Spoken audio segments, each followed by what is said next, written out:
بسم اللہ الرحمن الرحیم۔ السلام علیکم ورحمۃ اللہ وبرکاتہ۔ ناظرین، آج ہم آپ کو نظر بد دور کرنے کی دعا کے بارے میں بتائیں گے۔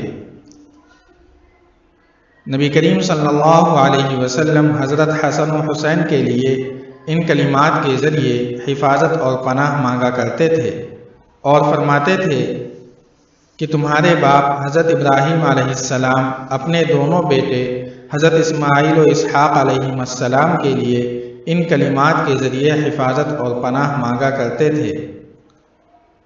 وہ کلمات یہ ہیں: اعوذ بکلمات اللہ التامۃ من کل شیطان وہامۃ ومن کل عین لامۃ۔ ایک مرتبہ پھر سن لیجئے۔ اعوذ بکلمات اللہ التامۃ من کل شیطان وہامۃ ومن کل عین لامۃ۔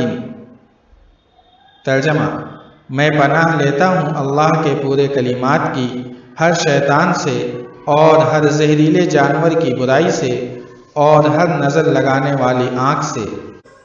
اس ویڈیو کو ثواب کی نیت سے زیادہ شیئر کریں۔ والسلام علیکم ورحمۃ اللہ۔